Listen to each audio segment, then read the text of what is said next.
possiamo iniziare. Buonasera a tutti. Segretario, prego l'appello. Sì, tieni premuto.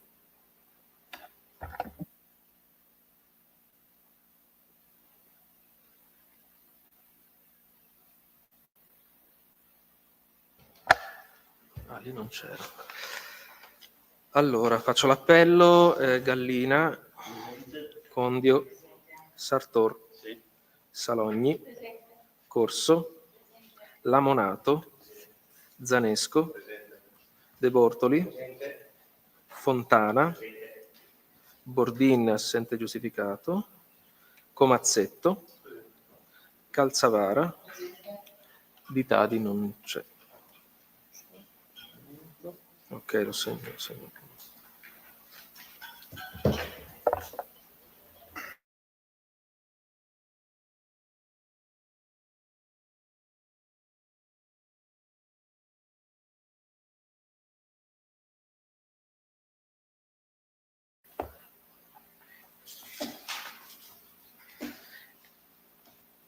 Andiamo al primo punto all'ordine del giorno, ovvero l'approvazione verbale seduta precedente 23 aprile 2025.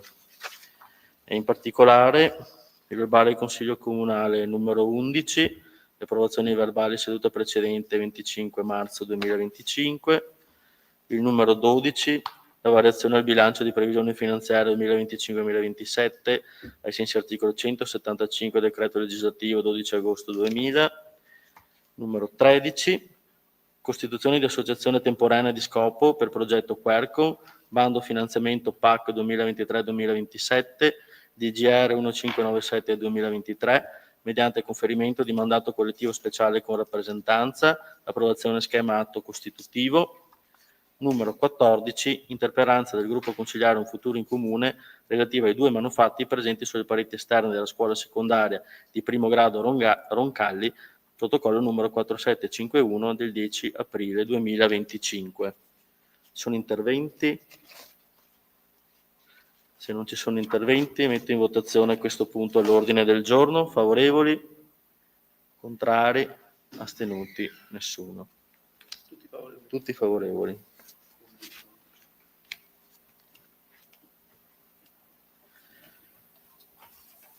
Passiamo al secondo punto all'ordine del giorno, ovvero la ratifica della deliberazione di giunta comunale numero 46 del 28 maggio 2025, avente ad oggetto variazione al bilancio di previsione finanziario 25-27, adottate via d'urgenza ai sensi dell'articolo 175, comma 4 del decreto legislativo numero 267 del 2000 e al DUP 2025-2027.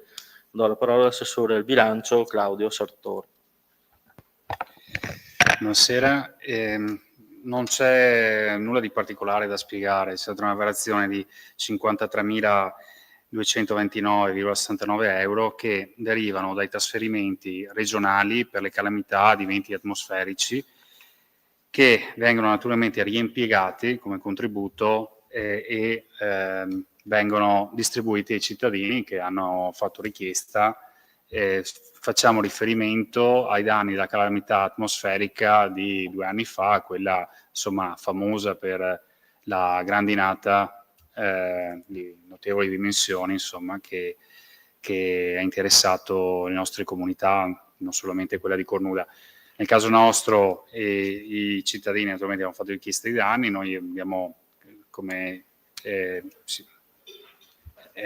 da prassi comunicato alla Regione i vari soggetti e i danni che hanno subito e ne è derivato il contributo che poi adesso gli uffici stanno erogando ai diversi soggetti che hanno fatto richiesta. Anzi, in alcuni casi gran parte dei casi sono già stati erogati. Quindi c'era bisogno anche di fare questa delibera in via di urgenza e quindi per questo si tratta di una ratifica. C'è nulla di più da spiegare. Sì, poi c'è un'ulteriore comunicazione che stavo aspettando magari ci fosse la votazione sul punto, che va solamente comunicata perché comunque è anche questa un obbligo. Si tratta esclusivamente di una riclassificazione e anche qua di uno spostamento di 1.200 euro che troviamo sia in entrata sia in uscita, è riferibile alle elezioni e referendum straordinario che vengono erogati, anche questo in entrata e in uscita ai dipendenti del Comune. È una delibera che va esclusivamente comunicata, non ratificata, quindi non verrà votata, viene votata solo la parte dei 53.000 euro, tanto per fare riferimento, ma che deve essere comunicata al Consiglio Comunale. Grazie Assessore. Ci sono interventi? Se non ci sono interventi, pongo in votazione questo punto all'ordine del giorno. Favorevoli? Contrari? Astenuti? 2 astenuti. Diamo anche l'immediata esecutività. Favorevoli? Contrari? Astenuti? 2 astenuti.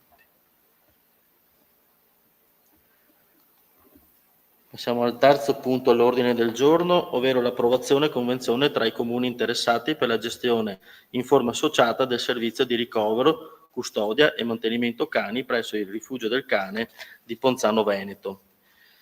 Si tratta di una delibera che deriva dal fatto che il 30 di questo mese scade l'affidamento del servizio in forma associata appunto del rifugio del cane che ha sede nel comune di Ponzano, e quindi vi è la necessità di garantire la continuità del servizio. È una delibera che sta passando, è già passata e sta passando in tutti i consigli comunali dei comuni che aderiscono a questa convenzione, sono 55 comuni, mi pare, e questo praticamente è il passaggio che ci riguarda. La convenzione appunto riguarda la gestione in forma associata del servizio di ricovero, custodia e mantenimento dei cani. Finora il servizio è stato gestito da EMPA, il canile ha una capienza massima di 240 cani, il costo è di 2,85 euro al cane a giorno, più delle spese fisse di gestione dell'immobile. Al momento il Comune di Cornuda non ha cani allocati, diciamo, nel canile. Normalmente le spese fisse di gestione ammontano a circa 1.000 euro, 1.000-1.200 euro al mese, sono tarate sul numero degli abitanti del comune il 31/12 di ogni anno. Ci sono interventi? Se non ci sono interventi, metto in votazione questo punto all'ordine del giorno. Favorevoli? Contrari? Astenuti? Nessuno. Abbiamo anche l'immediata esecutività. Favorevoli? Contrari? Astenuti? Nessuno. Passiamo al quarto punto all'ordine del giorno, ovvero terza variante al piano degli interventi del Comune di Cornuda, adottata ai sensi dell'articolo 18 della legge regionale 11/2004, con delibera di Consiglio Comunale numero 14 del 22 aprile 2024, esame, valutazione e osservazioni pervenute ed approvazione definitiva. In apertura ringrazio l'ingegner Barzan per essere qui questa sera e ci illustrerà le osservazioni pervenute, quale responsabile appunto dell'ufficio urbanistica edilizia privata. Do la parola al segretario comunale per alcuni avvisi propedeutici alla votazione di questo punto. Allora sì, faccio una breve comunicazione, in pratica richiamo l'attenzione sugli obblighi di astensione previsti dall'articolo 78 del testo unico enti locali, in base al quale gli amministratori devono astenersi dal prendere parte alla discussione e alla votazione di delibere riguardanti interessi propri o di loro parenti o affini fino al 4° grado. L'obbligo di astensione non si applica ai provvedimenti normativi di carattere generale, quali i piani urbanistici, se non nei casi in cui sussista una correlazione immediata e diretta fra il contenuto della deliberazione e specifici interessi dell'amministratore o di parenti o affini fino al 4° grado. La votazione si svolgerà singolarmente per ciascuna osservazione presentata e quindi di volta in volta, nel caso di manifestata incompatibilità da parte di uno o più consiglieri comunali relativa ai contenuti delle osservazioni in esame, gli stessi dovranno astenersi dalla votazione e uscire dall'aula, non partecipando quindi alla discussione dell'osservazione medesima, mentre potranno presenziare e partecipare alla discussione e votazione delle altre osservazioni per le quali non si trovino in situazioni di incompatibilità. Relativamente alla votazione finale del piano degli interventi, io comunico inoltre che si procederà mediante un'unica votazione complessiva degli elaborati di piano, così come modificati a seguito dell'accoglimento di una o più osservazioni, alla quale non si applicano le cause di astensione dal momento che sui punti specifici oggetto del conflitto di interesse si è già votato senza la partecipazione dell'amministratore di conflitto, quindi nella votazione finale possono partecipare tutti, anche quelli che fossero risultati in conflitto nell'approvazione dei singoli punti. Bene, grazie segretario per queste precisazioni e do la parola all'assessore all'urbanistica Claudio Sartori. Sì, grazie. Allora faccio solo un piccolo anch'io cappello introduttivo prima di lasciare la parola all'ingegner Barzan, che andrà a spiegare ai consiglieri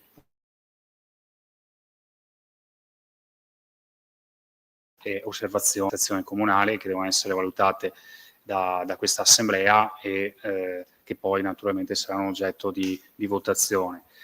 Questo è un piano di interventi che naturalmente ereditiamo dal precedente mandato amministrativo, tutto è partito attorno all'autunno del 2023 con l'approvazione del documento del sindaco, che è il documento propedeutico alla redazione appunto del piano degli interventi, che si dava alcuni obiettivi. Gli obiettivi erano quelli di andare a revisionare il piano del centro storico redatto nel 99 e comunque tutti i vari edifici che erano stati schedati con grado di protezione, gli edifici non più funzionali all'attività agricola e naturalmente, come sempre, c'era uno spazio per la risposta alle diverse esigenze abitative che potevano esserci. Da quel documento del sindaco e dagli avvisi che poi sono scaturiti per iniziare tutto l'iter, sono arrivate 27 osservazioni che hanno riguardato le varie tematiche che vi ho esposto, e tra le ulteriori tematiche ce ne erano diverse anche che hanno riguardato un po' i siti produttivi del nostro territorio. Il tutto era stato approvato prima della scadenza dello scorso mandato amministrativo, quindi questo piano è stato ufficialmente adottato nei tempi, prima che il Consiglio Comunale entrasse nel periodo in cui non era possibile provvedere a approvare punti che fossero di straordinaria amministrazione, e naturalmente è stato inviato a tutti gli enti preposti. Torna qui per la nuova approvazione dopo circa 1 anno e mezzo, nel quale naturalmente ci sono state delle osservazioni da parte dei cittadini, quindi diciamo che l'iter, se andiamo a paragonarlo anche con esperienze anche dei comuni vicini, ma anche con il precedente, con la seconda variante che è stata approvata dal Consiglio Comunale, diciamo che è rimasta in tempi abbastanza brevi, perché la variante comunque dall'inizio alla fine diciamo che ci si aspetta che nel giro di 1 anno e mezzo possa essere anche licenziata in maniera assoluta. Adesso noi andiamo a verificare una per una naturalmente le osservazioni, le 13 osservazioni che sono state comunque proposte dai cittadini e che saranno naturalmente, che sono state già viste in sede di commissione urbanistica e che naturalmente hanno, insomma, con le varie proposte che poi l'amministrazione vi chiederà di votare.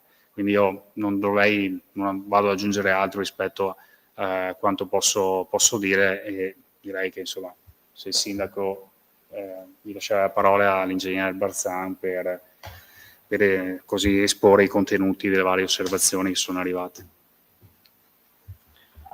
Grazie Assessore, sì, direi anche io di procedere in questo senso, quindi lasciare la parola all'Ingegner Barzan per l'illustrazione delle singole osservazioni, sulle quali ovviamente ciascun consigliere può chiedere eventualmente chiarimenti o fare dichiarazioni, e poi eventualmente c'è anche a chiusura, prima della votazione finale sull'intero elaborato, la possibilità di esprimere osservazioni e ulteriori dichiarazioni. Quindi prego, Ingegner Barzan.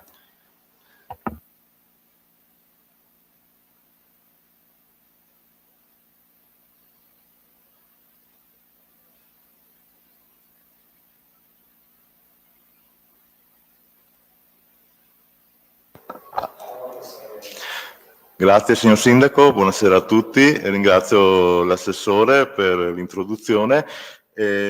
Come è stato già detto, a seguito dell'adozione della terza variante al piano degli interventi e successiva pubblicazione, sono pervenute al protocollo comunale numero 13 osservazioni, di cui 10 entro i termini e 3 oltre i termini previsti, che comunque non sono termini perentori, quindi c'è comunque la facoltà da parte dell'amministrazione di valutare anche le osservazioni pervenute fuori termine. Al fine di una corretta valutazione delle osservazioni si sono comunque stabiliti quelli che sono i criteri per la valutazione di queste osservazioni e per la suddivisione di queste osservazioni e conseguente valutazione. Sono praticamente state stabilite 4 categorie, ovvero osservazioni che possono ritenersi accoglibili quando comportano una modifica degli elaborati di piano legate o a errori cartografici o di riferimento non corretto all'interno delle norme, recepimento di indicazioni normative cartografiche legate allo stato di fatto, alla normativa sovraordinata, apporti ritenuti migliorativi o integrativi aspetti trattati del piano adottato. Osservazioni da ritenersi non accoglibili quelle che risultano in contrasto con la normativa vigente o in conflitto con i principi dettati dal piano di assetto del territorio, ovvero che comportano aumento del consumo di suolo ai sensi della legge regionale 14/2017. Non sono compatibili con le previsioni degli strumenti di pianificazione sovraordinati, oppure non si ritengono essere migliorativi agli aspetti trattati dal piano e agli obiettivi definiti nel documento del sindaco. Ricordo che le osservazioni devono essere pertinenti alle tematiche del piano adottato e naturalmente alle indicazioni del documento del sindaco. Osservazioni da ritenersi parzialmente accoglibili sono osservazioni che presentano contemporaneamente parte di entrambi gli aspetti dei precedenti punti e quindi prevedono la possibilità di recepire parte dell'osservazione anche con definizione di contenuti differenti o in parte differenti da quelli richiesti dall'osservante. Osservazioni non pertinenti sono definite non pertinenti e pertanto non valutate positivamente quelle osservazioni che non sono inerenti alle tematiche trattate dal piano degli interventi della variante di cui si tratta. Quindi andiamo quindi a valutare e a presentare le 13 osservazioni. Per ciascuna di esse è stata formulata un giudizio di una proposta di controdeduzione, ovvero sia una delle 4 casistiche che abbiamo appena elencato, e una proposta anche testuale di quello che è la controdeduzione, sia nel caso di accoglimento, sia nel caso di non accoglimento o anche di accoglimento parziale. La prima osservazione è pervenuta dai signori Dalleplane Guido e Dalleplane Luigi e riguarda l'eliminazione di un'area edificabile sita in lungo vicolo Brentella e a sud del campo sportivo di Cornuda. Qui ho riportato anche un piccolo estratto dal quale potete vedere le 2 aree interessate. I proprietari quindi chiedono che sia stralciata l'edificabilità da questi 2 lotti. Questa è pertinente con la variante che, se vi ricordate, riguardava proprio anche alcuni stralci di aree edificabili sulla base di richieste di cittadini. Allora, chiaramente la proposta è accoglibile nei termini che l'area viene trasformata da zona territoriale omogenea C1 a area a verde privato, così facendo viene spogliata, diciamo, dall'edificabilità. Ovviamente non è possibile trasformare in zona agricola perché diventerebbe, come vedete, un bollino di zona agricola in mezzo a zonizzazioni di tipo diverso, quindi la scelta più pertinente è quella di trasformarla in verde privato, come poi richiesto dall'osservante. Grazie ingegnere. Ci sono interventi sul punto? Se non ci sono interventi, metto questa prima osservazione in votazione. Favorevoli? Contrari? Astenuti? Nessuno. Unanimità.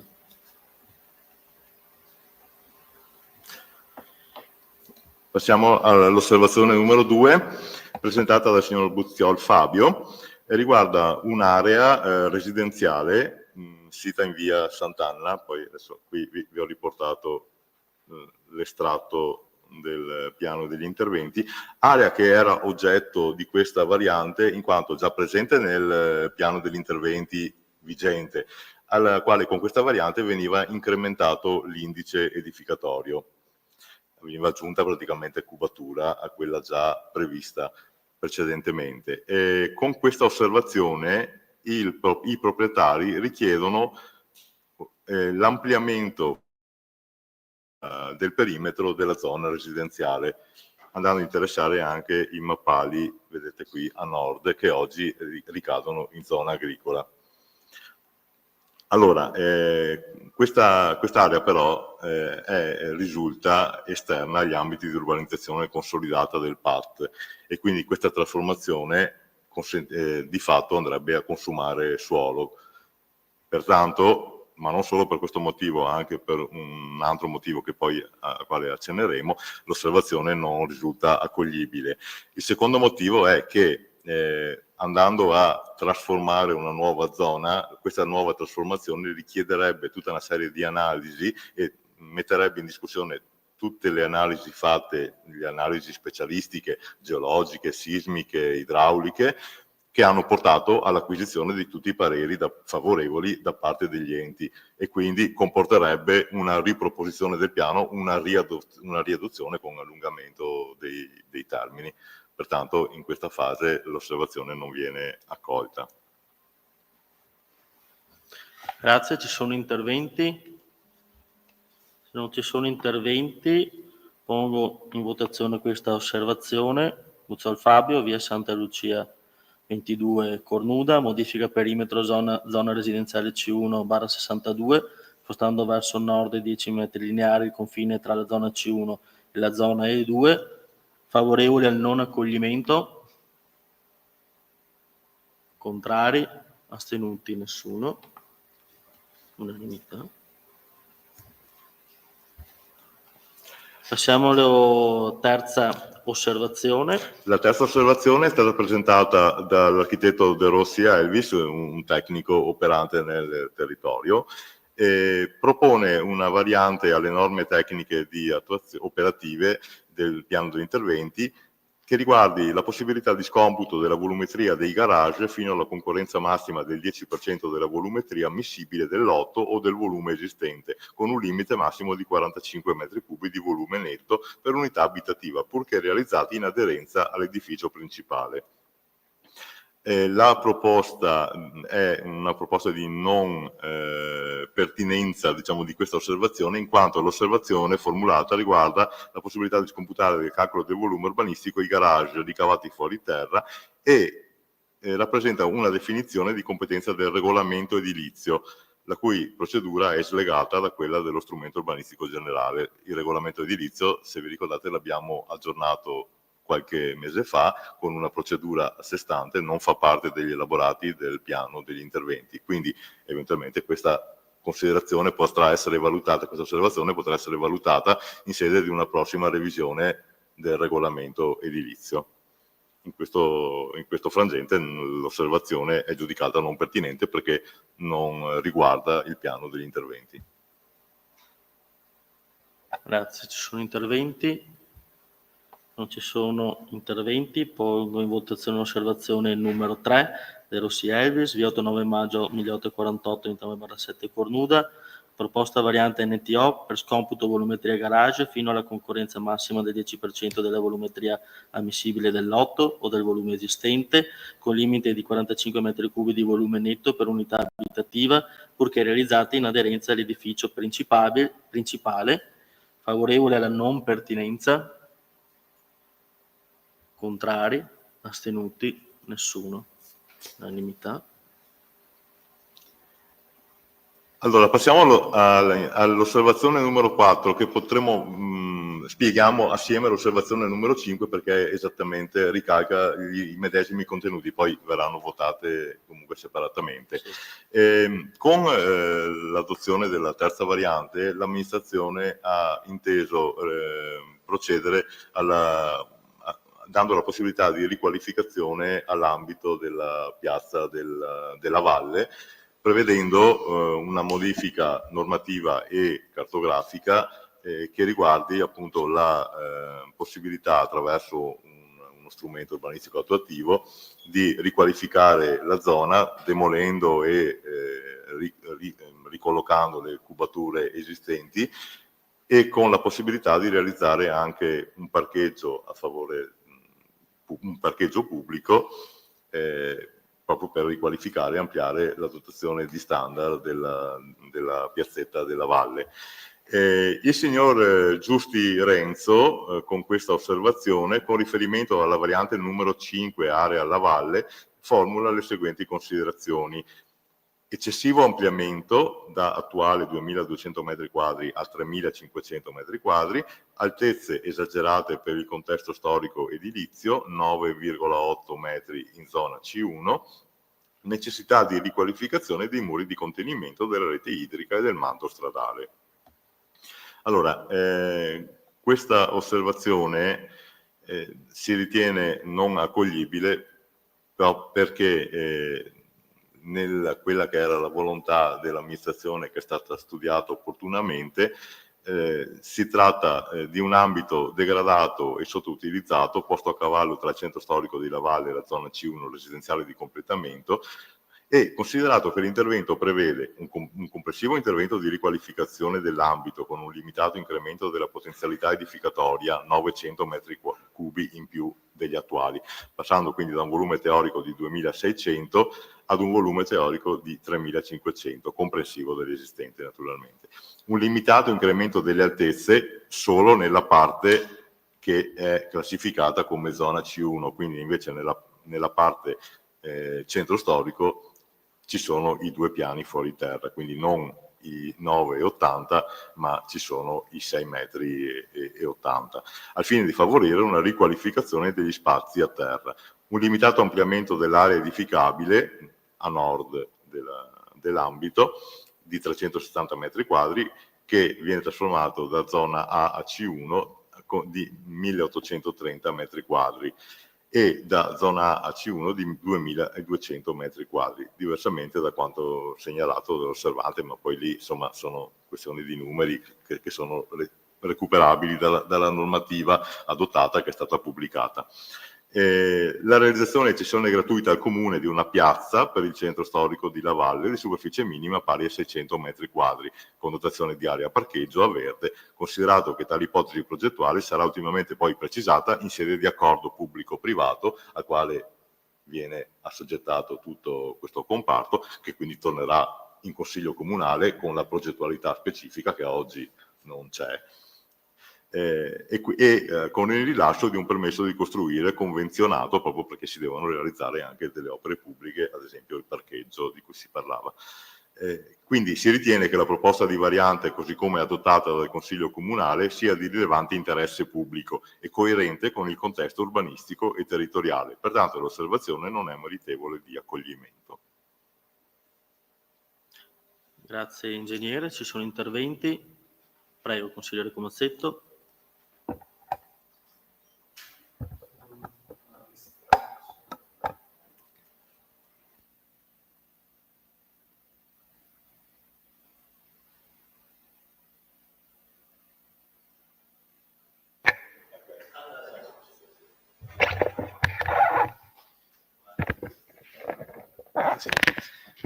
Grazie, ringrazio l'ingegnere Barzan per i chiarimenti. Volevo solo chiedere un chiarimento su un aspetto, nel senso che nell'osservazione si cita alla fine la necessità di riqualificazione dei muri di contenimento della rete idrica e del manto stradale.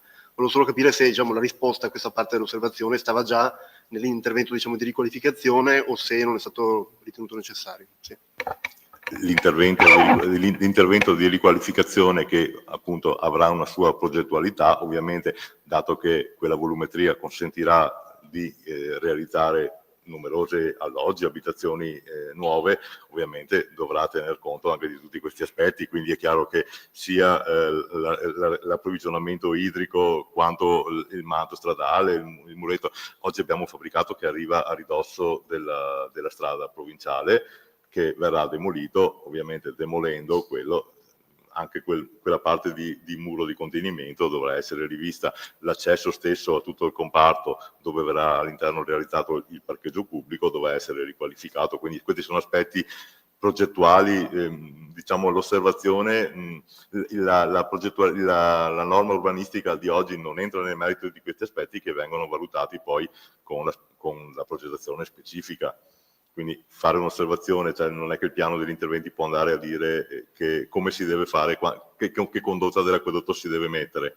Quella verrà dimensionata sulla base del numero di alloggi che saranno previsti dal progetto.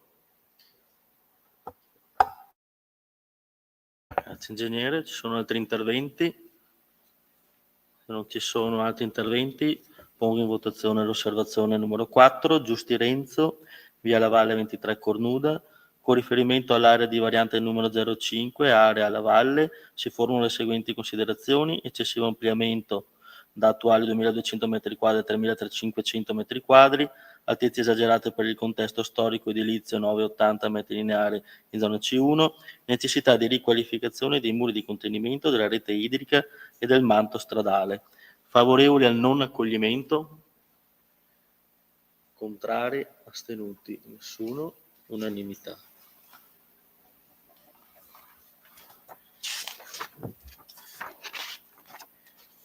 Direi che possiamo passare alla votazione anche dell'osservazione numero 5, che è identica.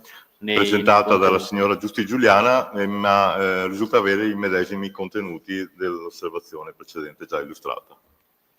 Quindi, se siamo d'accordo, metto in votazione anche l'osservazione numero 5 con il contenuto appena esposto.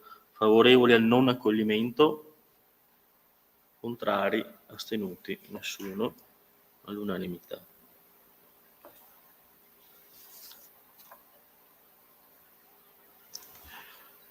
L'osservazione numero 6 è presentata dalla signora Frezza Paola, che risulta proprietaria di una piccola area situata in zona industriale Via del Lavoro. L'indirizzo che vedete qui è l'indirizzo di residenza, non è l'indirizzo della localizzazione dell'area oggetto dell'osservazione. Quest'area è un reliquato che faceva parte delle precedenti opere di urbanizzazione, è di fatto un'area che oggi, se la vedete oggi, poi è riportata qui, è una zona F destinata a viabilità, parcheggio, un po' di verde, che nel tempo è stata ceduta dal comune a questo proprietario.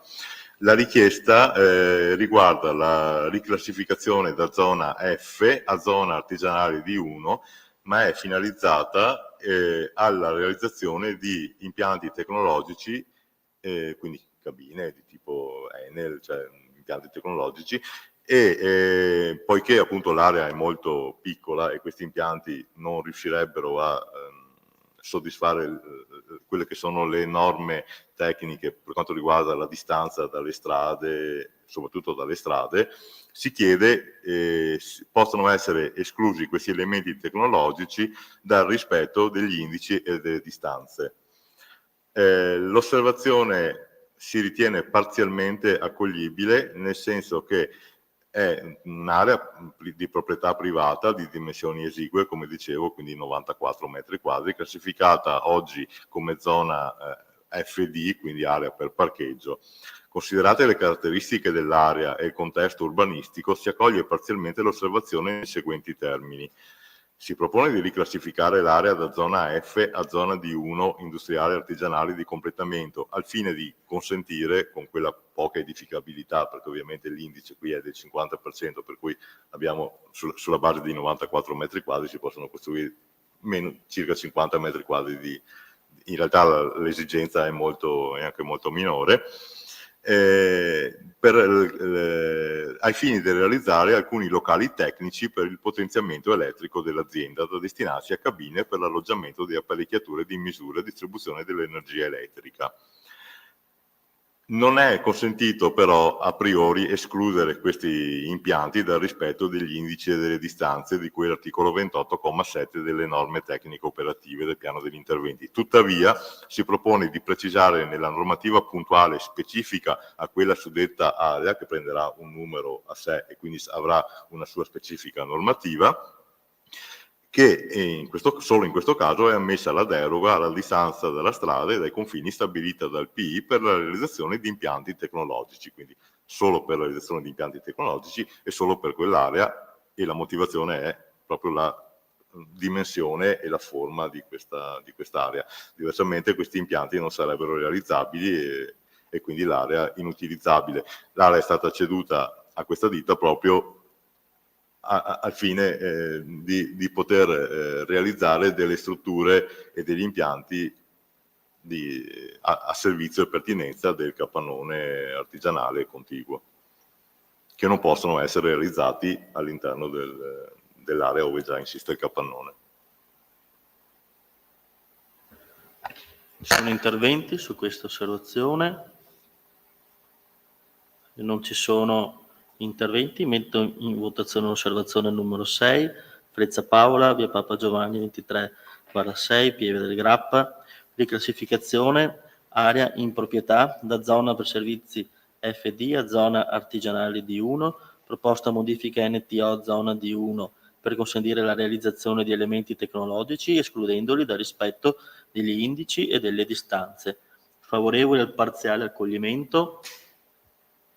Contrari? Astenuti? Nessuno. L'osservazione numero 7 è anch'essa presentata da un tecnico che opera nel settore dell'edilizia all'interno del comune, l'ingegner Bedin Paolo. Con l'osservazione si chiede la modifica dell'articolo 29,2 delle norme tecniche operative al fine di consentire l'insediamento di attività artigianali in zona D2 con limitata superficie. Ad oggi la zona D2 è una zona prettamente commerciale, però ci sono alcune realtà commerciali che di fatto hanno nel loro ciclo produttivo anche una piccola parte di produzione oltre che il commercio, quindi la vendita del prodotto. Per cui l'osservazione è formulata nel senso di consentire in queste zone, che comunque continueranno ad avere la prevalente destinazione di tipo commerciale, ma l'insediamento anche di questi piccoli laboratori che sono funzionali poi alla vendita nel locale commerciale. Quindi trattasi della normativa relativa alle zone D2 destinate ad attività commerciali, direzionali e artigianato di servizio. Considerata la necessità delle aziende esistenti di riservare una piccola parte da destinare all'artigianale a fine di produrre direttamente in sede senza comunque influire eccessivamente sugli standard della zona e senza generare nuovi ampliamenti, si propone di accogliere l'osservazione integrando le destinazioni d'uso ammesse all'articolo 29,2 delle norme tecniche operative del PI con la seguente dicitura. Tra le destinazioni ammesse quindi ci saranno artigianali nel limite del 10% della superficie calpestabile esistente fino a un massimo di 50 metri quadri di artigianato per ogni attività produttiva da ricavarsi all'interno delle unità immobiliari esistenti, quindi in realtà non vengono creati ampliamenti all'interno di quelli che sono già i fabbricati esistenti, è possibile ricavare delle unità artigianali a servizio delle commerciali. Ci sono interventi sull'osservazione numero 7? Se non ci sono interventi, la metto in votazione. Vedi Ingegner Paolo, via Valli in Colle 8 Cornuda, Modifica articolo 29,2 NTO al fine di consentire l'insediamento di attività artigianali in zona D2 con limitata superficie. Favorevoli all'accoglimento? Contrari? Astenuti? Nessuno? Unanimità. Passiamo all'osservazione numero 8 presentata dal signor Noal Franco. L'osservazione riguarda nello specifico alcune tipologie di strutture agricolo-produttive che sono le fabbricati a tunnel, che sono stati introdotti nelle norme tecniche operative come tipologia di edifici. Ricordo che comunque sono edifici aziendali, quindi a servizio di aziende agricole, che vengono, la cui superficie è comunque approvata dalla VEPA, però come tipologia sono un po' particolari perché non hanno la classica tipologia a due falde, e quindi sono stati, anche ai fini di individuare quelle che possono essere le distanze dai fabbricati, dai confini eccetera, e il numero di questi fabbricati da poter realizzare, sono state disciplinate dall'articolo 35,28 delle norme tecniche operative del piano degli interventi. L'osservante chiede sia modificato questo articolo in merito al rispetto delle distanze dai confini dei fabbricati per le strutture agricole a tunnel di 3 metri dai confini e 5 metri dai fabbricati di terzi. Secondo, i limiti dimensionali. Si chiede che sia consentita la realizzazione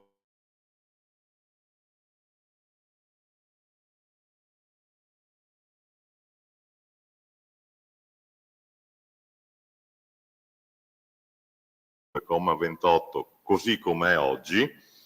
Oggi è possibile realizzare strutture agricolo produttive con coperture a tunnel fino a un massimo di 500 metri quadri di superficie coperta, oppure in alternativa 700, a condizione che vengano realizzati 2 corpi edilizi separati, quindi 2 corpi da 350 metri quadri, ridotti a 200 metri quadri nelle zone agricole ricadenti all'interno dell'ambito collinare.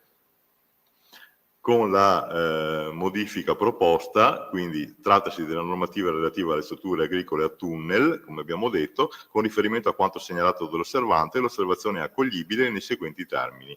Si fissa la distanza dai confini e fabbricati, si propone di specificare l'articolo 35,28 delle norme tecniche operative che per le strutture a tunnel dovranno essere rispettate le distanze dai confini e i distacchi tra fabbricati, se non in aderenza, già stabiliti per le serre fisse, equiparando effettivamente queste strutture a quello che sono le serre fisse, perché comunque anche le serre fisse seguono la stessa procedura di approvazione di queste strutture, quindi approvazione da parte di AVEPA e poi permesso di costruire da parte del Comune. Quindi stabilendo le medesime distanze, ovvero 3 metri dai confini e 5 metri dai fabbricati di terzi.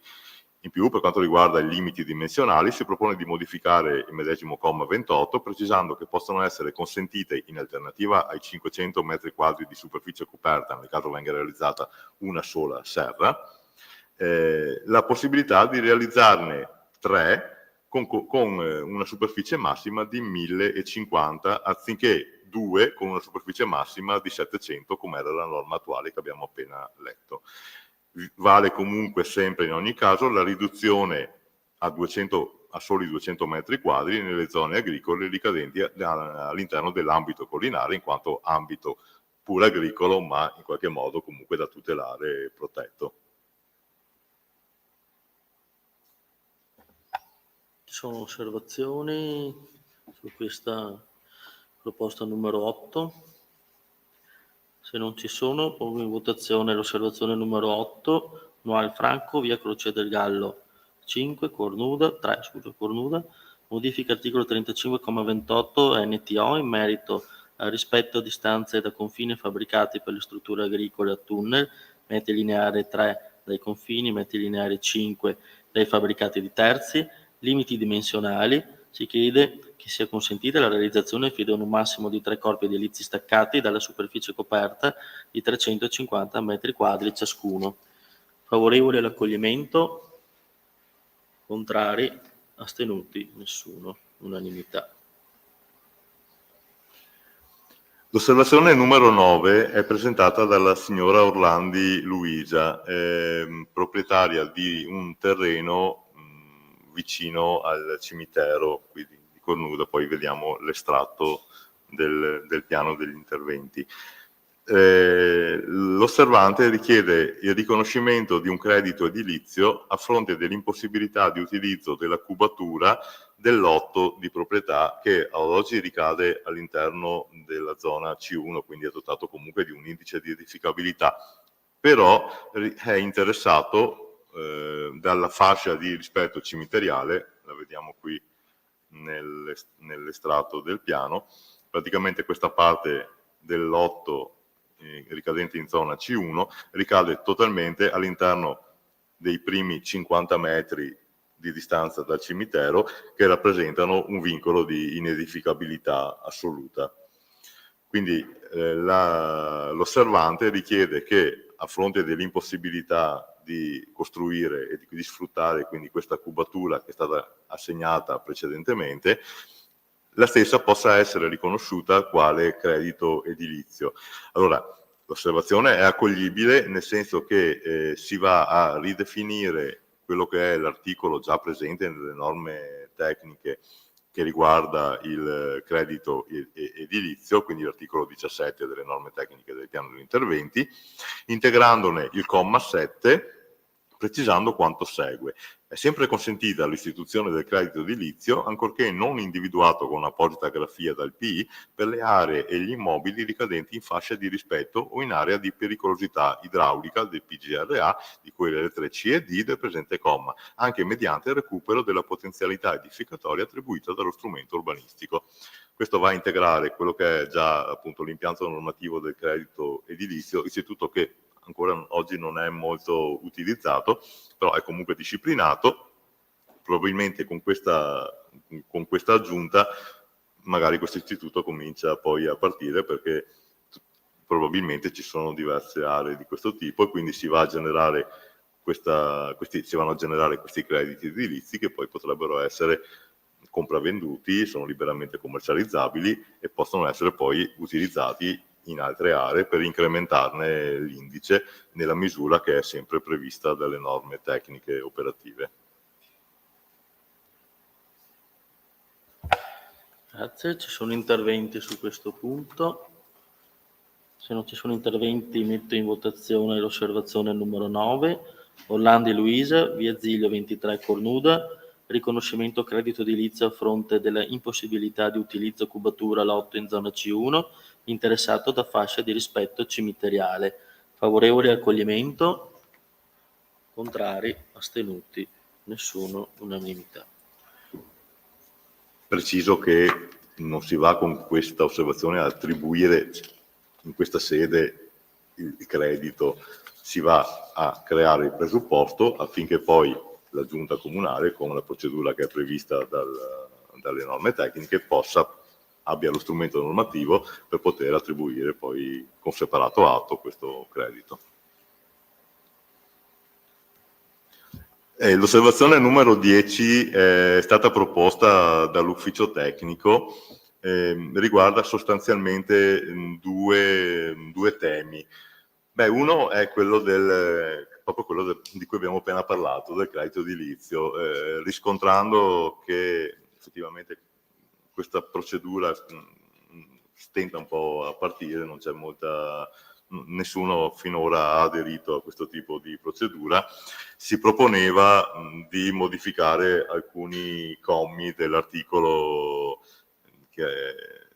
11,20 dell'articolo 17 che abbiamo citato prima, inserendo tra le tante cose peraltro anche questo concetto del recupero di volumetria da aree dove la volumetria è in eccesso oppure è vincolata dalla presenza di vincoli, quindi non è utilizzabile. La seconda osservazione riguarda la modifica dell'articolo 11,20 delle norme tecniche operative, che va a disciplinare quelli che sono gli interventi realizzabili su aree soggette a strumento urbanistico attuativo piano di velocizzazione, piano di recupero, quindi che coinvolge una pluralità di soggetti e o di edifici, quelli che sono gli interventi consentiti anche in assenza del PUA. Si è riscontrato che ad oggi era consentito dalle norme di apportare interventi anche molto importanti, perché oltre alla manutenzione ordinaria e straordinaria, che di norma insomma è sempre possibile, era possibile anche realizzare il restauro, il risanamento e anche la ristrutturazione. Il problema è che così facendo viene meno un po' l'attuazione della previsione di piano, perché dal momento in cui uno dei proprietari ha la possibilità di ristrutturare, quindi di creare un organismo nuovo, mai più poi si mette assieme agli altri per dare attuazione all'intero piano di recupero e quindi di riqualificazione di un'area che l'amministrazione ha assoggettato a piano unitario proprio per determinati scopi anche di interesse pubblico. Per cui ben venga e la possibilità comunque che il singolo soggetto abbia la possibilità di intervenire sul suo edificio per evitare che poi questo degradi, quindi con la manutenzione ordinaria e straordinaria, però si proponeva appunto venisse tolta la possibilità di realizzare interventi più invasivi che portino poi a un organismo anche diverso al quale poi è più difficile mettere mano in maniera unitaria per attuare quelle che sono le previsioni del piano. Allora, l'osservazione è stata ritenuta parzialmente accoglibile, nel senso che questa parte, quella che riguarda 11, viene accolta, nel senso che vengono eliminati gli interventi più importanti e rimane solo la manutenzione ordinaria e straordinaria, demandando poi qualsiasi altro tipo di intervento invece all'attuazione dei PUA, quindi o il piano di recupero, piano di lottizzazione, o comunque interventi di carattere unitario. La modifica invece dell'articolo 17, quello del credito edilizio, visto anche l'esito della precedente osservazione, viene per il momento sospesa, si vede come se le cose nel frattempo cambiano, insomma se questa introduzione che abbiamo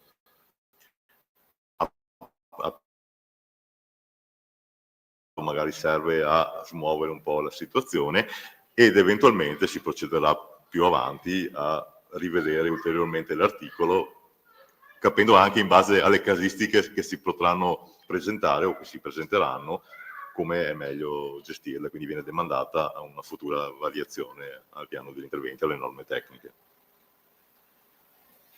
Grazie ingegnere. Ci sono interventi? Prego, consigliere Calzavara. Una piccola cosa sulla forma che mi è sfuggita. L'ufficio tecnico, quale ufficio tecnico ha fatto questa proposta? Il nostro, l'ufficio tecnico comunale. E chi ha deciso che è parzialmente accoglibile? Allora, per queste osservazioni la formulazione della controdeduzione non è meramente tecnica, è diciamo che ha dei contenuti di carattere tecnico e dei contenuti anche diciamo di carattere politico. Ovviamente quello che noi abbiamo letto, abbiamo dato la lettura, queste osservazioni diciamo che nella quasi totalità riguardano aspetti meramente tecnici. Però ovviamente ciascuno di essi, oltre che dal punto di vista tecnico, è stato visto anche dalla parte politica, che quindi in questo caso ha ritenuto congruo accogliere la prima parte dell'osservazione e per la rimanente parte ha ritenuto di attendere diciamo, lo sviluppo poi appunto di questa norma sul credito edilizio. Sì, ovviamente non poteva essere solo una proposta dell'ufficio come controdeduzione, perché ovviamente l'ufficio aveva proposto l'osservazione. Grazie ingegnere. Ci sono altri interventi? Se non ci sono altri interventi, pongo in votazione l'osservazione numero 10, ufficio tecnico comunale, piazza Giovanni XXIII 1 Cornuda, disciplina degli interventi ammissibili in presenza di previsioni di PUA e modifica articolo 17 NTO, credito edilizio. Favorevoli al parziale accoglimento? Contrari? Astenuti? Nessuno? Unanimità. L'osservazione numero 11 è stata presentata dal signor Foscarini Mattia per la ditta Gianni Falco SRL, che è una ditta insediata nella zona industriale, via dell'Industria. Allora, con l'osservazione viene richiesta la riclassificazione di un'area in zona D1 o in alternativa altra destinazione che comunque consenta la realizzazione di un parcheggio ad uso privato recintato. Vi propongo l'estratto cartografico della tavola del piano degli interventi.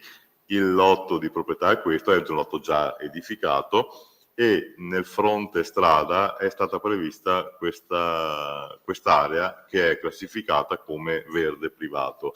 Ora, quest'area è recintata, fa parte del lotto della ditta. La ditta voleva appunto fonderla, creare un unico lotto e poterla utilizzare per la realizzazione di parcheggi.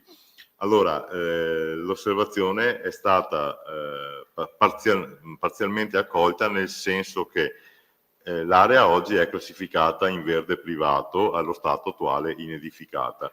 Considerata l'istanza presentata dall'osservante, si propone non di trasformare quindi da zona verde privato a zona D, artigianale, ma di inserire una disposizione particolare dell'articolo 41 delle norme tecniche operative riguardante le aree a verde privato, come di seguito formulato. Quindi per la zona specifica D1.8, ed è proprio quella, in via dell'Industria, nell'area verde privato posta lungo la viabilità comunale prospiciente della ZTO D1.8 è consentita la realizzazione di un parcheggio privato con materiali drenanti e assorbenti posati su appositi sottofondi che garantiscono una buona infiltrazione del terreno. Quindi si va un po' a conservare il senso del verde privato. Ovviamente non si può pensare che all'interno dei lotti e delle lucidazioni in zona industriale ci possono essere aree a verde, perché poi insomma, però si va a garantire da un lato l'esigenza della ditta, che è quella di realizzare dei parcheggi per i propri dipendenti, e dall'altro comunque attraverso questo sistema di sottofondo drenante si va a conservare questi famosi parcheggi in cui comunque cresce l'erba, si va a conservare diciamo anche comunque la previsione di piano che prevede un verde privato. Grazie, ci sono interventi? Se non ci sono interventi, metto in votazione l'osservazione numero 11, Foscarini Mattia, Gianni Falco SRL, via Caldretta 45 Maser, riclassificazione area in zona D1 o in alternativa altra destinazione che comunque consenta la realizzazione di un parcheggio ad uso privato recintato. Favorevole al parziale accoglimento? Contrari? Astenuti? Nessuno? Unanimità.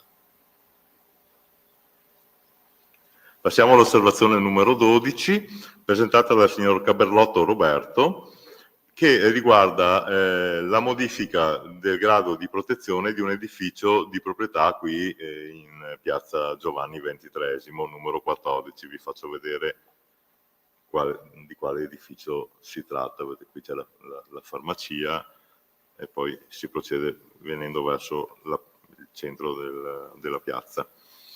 E l'edificio è questo. Oggi l'edificio presenta un grado di protezione B, non è tutelato dai fini architettonici, però comunque il grado B consente di realizzare soltanto opere molto minori, quindi conservando l'edificio nel suo insieme. Non consente la realizzazione di nessun tipo di ampliamento.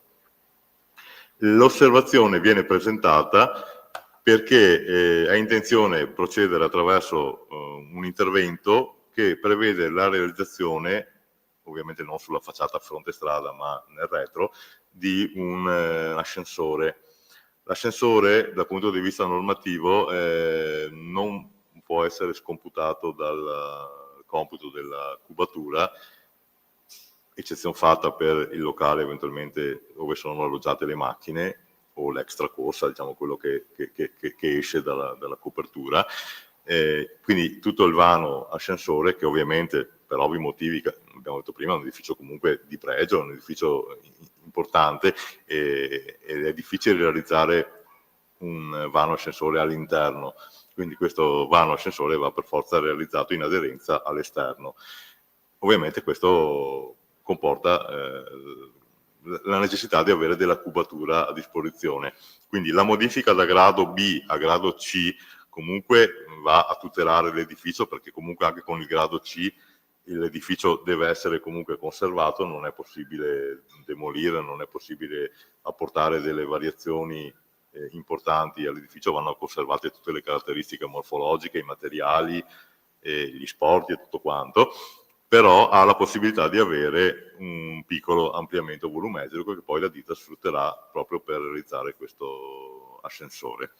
Quindi trattasi di edificio storico con grado di protezione ubicato nel centro storico di Cornuda, in piazza Giovanni XXIII numero 4. L'edificio è tutelato dal PI con grado di protezione B, la scheda numero B47 che avete visto, soggetto a restauro e risanamento conservativo. Considerati lo stato di fatto, le caratteristiche e lo stato di conservazione dell'immobile, anche ai fini di una sua riqualificazione e utilizzo, perché ricordiamoci che comunque questi edifici deve essere possibile, bisogna dare la possibilità ai proprietari di utilizzarli, di riqualificarli, e quindi si propone di ridurre il grado di protezione da B a C, soggetto a ristrutturazione edilizia leggera, al fine di realizzare un adeguamento tecnico con l'inserimento di un vano ascensore esterno nella porzione retrostante l'edificio. Grazie, ci sono interventi? Se non ci sono interventi, metto in votazione l'osservazione Caballotto Roberto, piazza Giovanni XXIII 14, Cornuda, modifica del grado di protezione edificio in proprietà da grado B a grado C. Favorevole all'accoglimento? Contrari? Astenuti? Nessuno? Unanimità.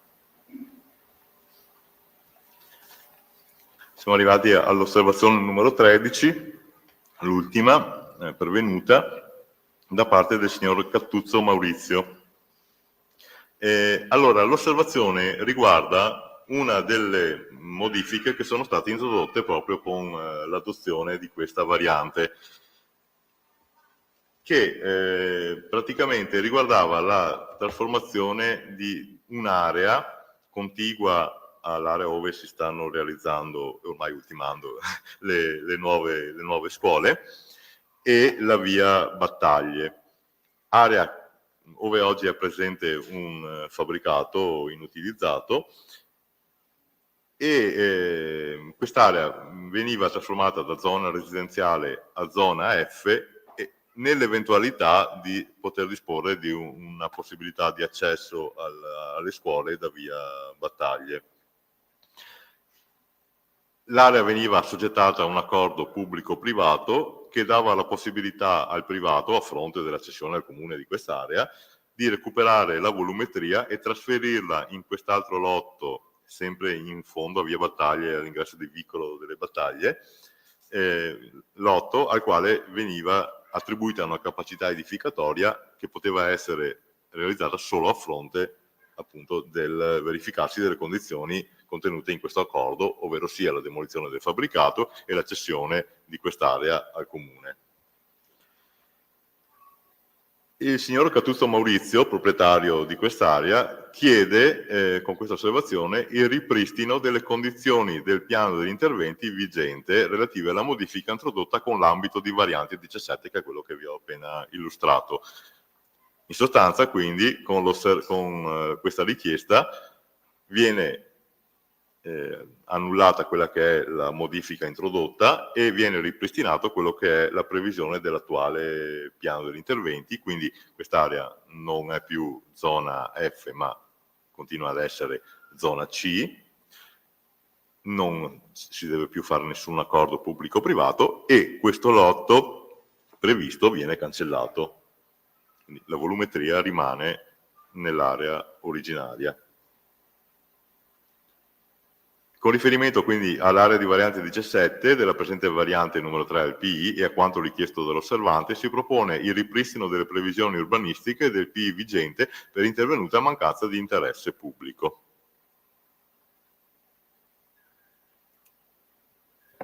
Grazie ingegnere, ci sono interventi? Se non ci sono interventi, pongo in votazione l'osservazione numero 13, Catuzzo Maurizio, via San Martino 5/4C Cornuda, ripristino condizioni P vigente relativa alla modifica introdotta con l'ambito di variante 17, favorevole all'accoglimento, contrari, astenuti, nessuno, all'unanimità. Tanto grazie, se qualcuno mi riaccende la luce, per favore, perché non le vede.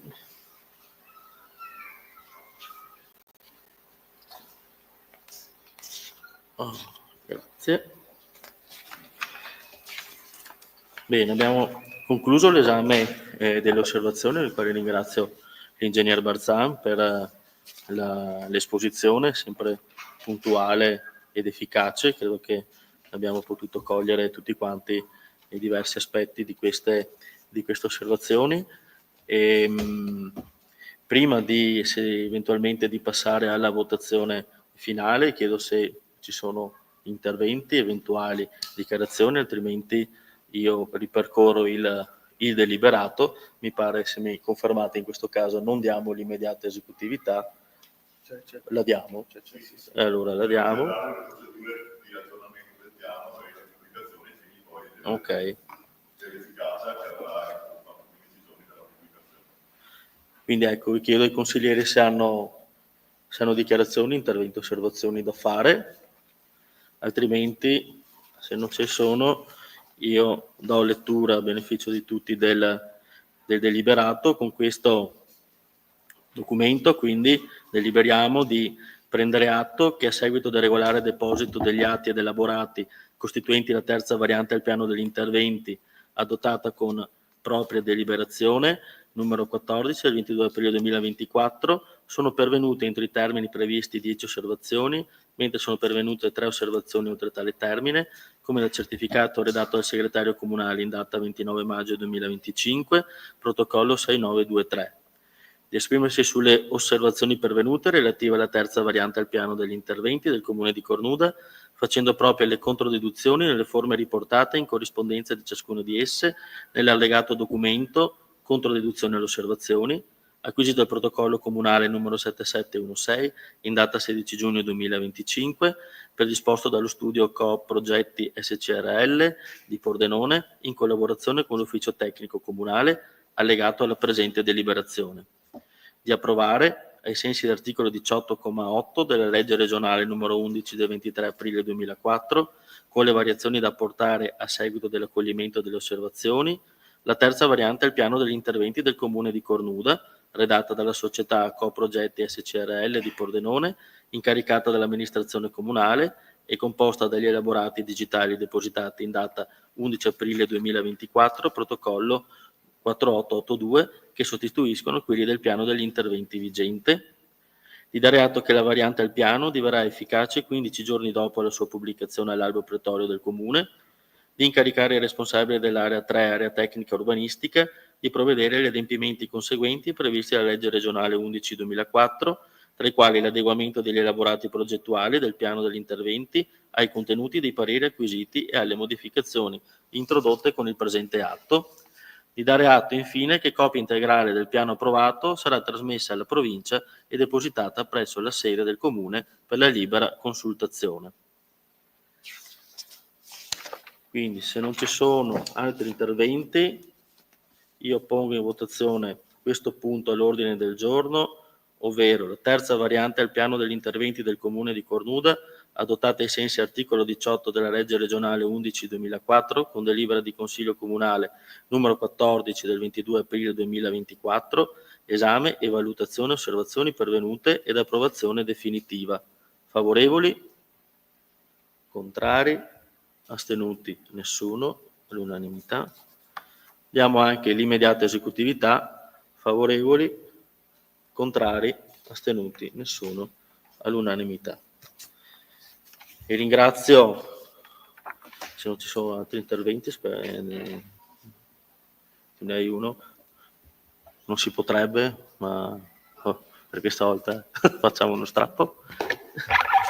Grazie. Sindaco, volevamo solo chiedere questo, dato che è previsto un nuovo consiglio lunedì prossimo, e nell'ordine del giorno è previsto anche una variante al programma triennale dei lavori pubblici, Sì. tra cui la modifica della viabilità delle scuole. Volevamo Sì. capire se è possibile avere in anticipo una descrizione sintetica degli interventi che saranno fatti, una planimetria, insomma, capire ok. con qualche Sì. giorno di anticipo che tipo di interventi verranno fatti, visto che penso che in giunta è già stata approvata, Sì. è stato approvato il progetto, quindi volevamo fare questa richiesta.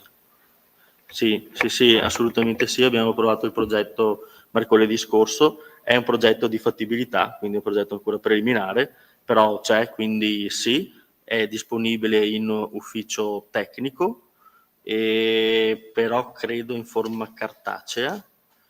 E con che modalità? Va bene, qualche PDF più significativo, magari le relazioni, le tavole, perché ci sono una serie di tavole che magari sono più tecniche, ma magari... Ok, e trasmetto a tutti e tre. Ok, va bene, sì, senz'altro. Bene, quindi noi ci rivediamo lunedì per il Consiglio Comunale. Grazie e buona serata.